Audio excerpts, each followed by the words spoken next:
Barcelona versus Borussia Dortmund match UEFA champions ലീഗിന്റെ quarter ഫൈനലിലെ second leg match ബാഴ്സലോണയും Borussia ഡോട്ട്മുണ്ടും തമ്മിൽ കഴിഞ്ഞിരിക്കുകയാണ്. ഡോട്ട്മുണ്ടിലായിരുന്നു മത്സരം. 3-1 എന്നുള്ളൊരു സ്കോറിന് ബാഴ്സലോണ തോറ്റു. ബട്ട് അഗ്രിഗേറ്റ് സ്കോറിൽ 5-3 എന്നുള്ളൊരു സ്കോറിന് ബാഴ്സലോണ യുഎഫ ചാമ്പ്യൻസ് ലീഗിന്റെ സെമി ഫൈനലിലോട്ട് ക്വാളിഫൈ ചെയ്ത് കഴിഞ്ഞു. ഈ ഒരു വിജയം എന്ന് പറയുന്നത് അവർക്ക് ഭയങ്കര ഇമ്പോർട്ടൻ്റ് ആണ്, ഭയങ്കര സ്പെഷ്യലാണ്. കാരണം എന്തെന്ന് വെച്ച് കഴിഞ്ഞാൽ 2019 ശേഷം അവർ ആദ്യമായിട്ടാണ് യുഎഫ ചാമ്പ്യൻസ് ലീഗിന്റെ സെമി ഫൈനലിലോട്ട് ക്വാളിഫൈ ആവുന്നത്. നമുക്ക് ഓർമ്മയുണ്ട് ലയണൽ മെസ്സിയൊക്കെയുള്ള ഒരു സമയത്ത് ലിവർപൂളിനായിട്ട് 4-0 എന്നുള്ള ഒരു ആൻഫീൽഡിലെ പരാജയത്തിന് ശേഷം പിന്നെ അവർ യുഎഫ ചാമ്പ്യൻസ് ലീഗിന്റെ സെമി ഫൈനൽ കണ്ടിട്ടില്ല. സോ അതിനുശേഷം ഇപ്പോഴാണ് അവർ കാണുന്നത് ഹാൻസി ഫ്ലിക്കിന്റെ വരവിന് ശേഷം ആസ് എ ടീം ഒരു ടീം പ്ലേ നടക്കാൻ തുടങ്ങി ബാഴ്സലോണയെ സംബന്ധിച്ചിടത്തോളം.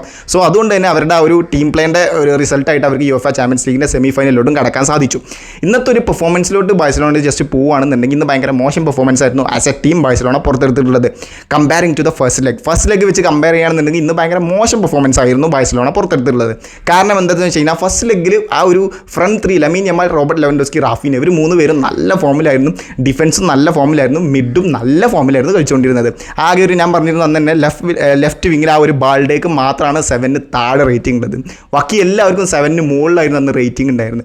ഇന്നത്തെ മാച്ച് ജസ്റ്റ് ഒക്കെ എടുത്ത് നോക്കാമായിരുന്നു. ഡിഫൻസൊക്കെ 6 താഴേക്കായിരുന്നു ചിലർക്ക്. അരാഹുവൊക്കെ റേറ്റിംഗ് ഉള്ളത്. അരാഹുവൊക്കെ ഒന്ന് കളിച്ചിരുന്നു, ക്യാപ്റ്റൻ ആയിരുന്നു. ആസ് എ ടീമിൻ്റെ ഒരു ക്യാപ്റ്റനായിരുന്നു അരാഹു എന്ന് പറയുന്നത്. പക്ഷേ അദ്ദേഹം ഭയങ്കര മോശം പെർഫോമൻസ് ആയിരുന്നു പുറത്തെടുത്തിരുന്നത്. കഴിഞ്ഞ കളി ഇനീഗോ മാർട്ടിനസ് ആയിരുന്നു ആ ഒരു സ്ഥാനത്ത് കളിച്ചിരുന്നത്. അദ്ദേഹം നല്ല രീതിയിൽ കളിച്ചിരുന്നു. ഇന്ന് അദ്ദേഹത്തിന് ഹാൻസി ഫ്ലിക്ക് കളി കഴിഞ്ഞതിന് ശേഷം പറയുന്നുണ്ടായിരുന്നു അദ്ദേഹം ഓൾറെഡി ഒരു സസ്പെൻഷനിലാണ്. സോ അതുകൊണ്ട് തന്നെ അദ്ദേഹത്തെ ഇന്ന് ഇറക്കി റിസ്ക് എടുക്കാൻ വയ്യ. കാരണം ഓൾറെഡി 4-0 എന്നുള്ളൊരു ലീഡ് ഉണ്ട്. അതുകൊണ്ട് തന്നെ അദ്ദേഹത്തെ ഇറക്കി റിസ്ക് എടുക്കാൻ വയ്യ എന്ന് ഓൾറെഡി ഹാൻസി ഫ്ലിക്ക് പറയുന്നുണ്ടായിരുന്നു. അദ്ദേഹത്തിന് പകരം അരാഹുവിനെ ഇറക്കി. ഭയങ്കര മോശം തീരുമാനമായിരുന്നു അരാഹുവിനെ ഇറക്കിയത്. കാരണം വളരെ മോശം പെർഫോമൻസ് ആയിരുന്നു അദ്ദേഹം പുറത്തെടുത്തിട്ടുള്ളത്. സോ അതുകൊണ്ട് തന്നെ ബാഴ്സലോണ പെർഫോമൻസ് ഫസ്റ്റ് ഹാഫിൽ എടുത്ത് നോക്കുകയാണെങ്കിൽ ബാഴ്സലോണക്ക് കാര്യമായിട്ട് അറ്റാക്ക് ചെയ്യാനേ പറ്റിയിട്ടില്ല.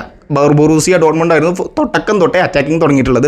അവരുടെ ഒരു അറ്റാക്കിങ്ങിൻ്റെ റിസൾട്ടായിട്ട് അവർക്ക് ഫസ്റ്റ് ഹാഫിൽ തന്നെ അവർക്ക് ഒരു ഒരു അറ്റാക്കിൻ്റെ ഇടയിൽ ഷെസ്നി ഫൗൾ ചെയ്തിട്ട് ഓൾറെഡി അവർക്കൊരു ഫസ്റ്റ് ഒരു പെനാൽറ്റി കിട്ടി. അത് കൊറേസി എന്ന് പറഞ്ഞിട്ടുള്ള ഒരു പ്ലെയർ സ്കോർ ചെയ്ത് 1-0 എന്നുള്ള സ്കോറിൽ അവർ ലെവലപ്പ് ചെയ്തു. ആ ഒരു ബ്രേക്ക് ത്രൂ അവർക്ക് കൊണ്ടുവരാൻ പറ്റി. ഫസ്റ്റ് ഹാഫ് അങ്ങനെ കഴിഞ്ഞു. ബട്ട് അറ്റാക്ക് മുഴുവൻ ബൊറൂസിയ ഡോട്ട്മുണ്ടിൻ്റെ ഭാഗത്തു നിന്നായിരുന്നു. ബാഴ്സലോണയുടെ മിഡ്ഫീൽഡിലോട്ട് വരുന്നുണ്ടെങ്കിൽ ഭയങ്കര സ്പേസ് ഉണ്ടായിരുന്നു ബാഴ്സലോണയുടെ മിഡ്ഫീൽഡ്. കളി കഴിഞ്ഞ് റോബർട്ട് ലെവൻഡോസ്കി അതാണ് പറഞ്ഞിട്ടുള്ളത്.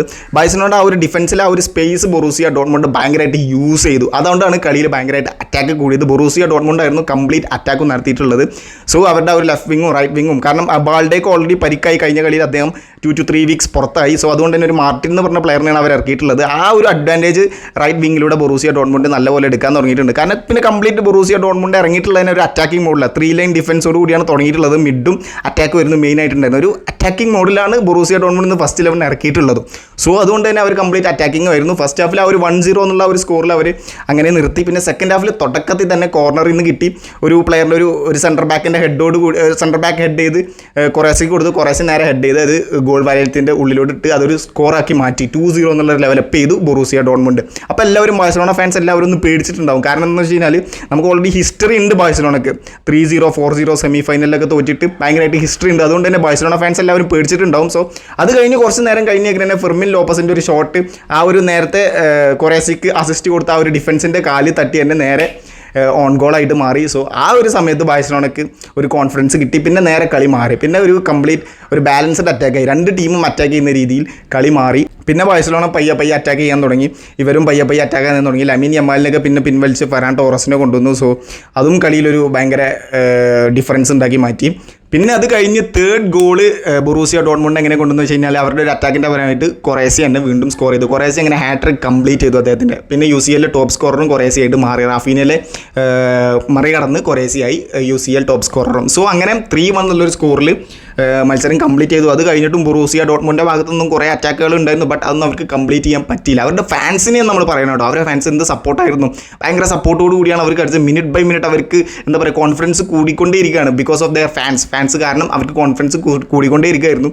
അത് അവരുടെ മാച്ചിൽ ഭയങ്കരമായിട്ട് ഇമ്പാക്റ്റ് ചെയ്യുകയും ചെയ്തു. സോ അങ്ങനെ ഈ ഇന്നത്തെ കളി അവസാനിച്ചു 3-1 എന്നുള്ളൊരു സ്കോറിൽ ബാഴ്സലോണ തോറ്റു. ബട്ട് അഗ്രിഗേറ്റിൽ 5-3 എന്നുള്ളൊരു സ്കോറിന് അവരുടെ ആ ഒരു ഫസ്റ്റ് ലെഗിലെ 4-0 എന്നുള്ളൊരു വലിയ അഡ്വാൻറ്റേജ് അതുകൊണ്ട് അവർ 5-3 എന്നുള്ള ഒരു അഗ്രിഗേറ്റ് സ്കോറിൽ ബാഴ്സലോണ സെമി ഫൈനലിലോട്ട് ക്വാളിഫൈ ചെയ്ത് കഴിഞ്ഞു. ഇനി സെമി ഫൈനലിൽ ഇൻ്റർ മിലാനോ ബയണോ അത് ഇന്നത്തെ മത്സരം കഴിഞ്ഞിട്ടേ നമുക്ക് പറയാൻ പറ്റും. ഇൻ്ററിനാണ് കുറച്ച് ഇപ്പോൾ ഒരു അഡ്വാൻറ്റേജ് ഉള്ളത്. പക്ഷേ സെക്കൻഡ് ലെഗിൽ എന്ത് വേണമെങ്കിലും സംഭവിക്കാം.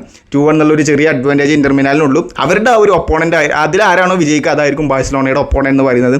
സോ അവർക്ക് സെമി ഫൈനൽ കഴിഞ്ഞ് Barcelona one of the favourites ആണ് ചാമ്പ്യൻസ് ലീഗ് ഇപ്രാവശ്യം വിജയിക്കും എന്ന് പറയുന്നതിൽ വൺ ഓഫ് ദ ഫേവറേറ്റ്സ് ആണ് ബാഴ്സലോണ എന്ന് പറയുന്നത്. സോ ഈ ഒരു മത്സരത്തിലെ മാൻ ഓഫ് ദി മാച്ച് എന്ന് പറയുന്നത് കൊറേസയാണ്. അദ്ദേഹത്തിൻ്റെ ആ ഒരു ഹാട്രിക് കംപ്ലീഷൻ കൊണ്ട് കൊറേസയ്ക്കാണ് ആ ഒരു മാൻ ഓഫ് ദി മാച്ച് കൊടുത്തിട്ടുള്ളത്. അദ്ദേഹം തന്നെയാണ് UCL ഇപ്പോൾ കറൻലി ടോപ്പ് സ്കോററും. തൊട്ട് ബാക്കിൽ റാഫീനയും ലെവൻഡോസ്കിയും ഒക്കെ ഉണ്ട്. സോ പിന്നെ ഇന്ന് ബാഴ്സലോണ ടീമിൽ നിന്നും എടുത്തു പറയേണ്ട ഒരു പേര് എന്ന് പറയുന്നത് ഷെസ്നിയുടെ പേരാണ്. കാരണം എന്താണെന്ന് വെച്ച് കഴിഞ്ഞാൽ അദ്ദേഹത്തിൻ്റെ ഭാഗത്തു നിന്നും 8 സേവാണ് വന്നിട്ടുള്ളത്.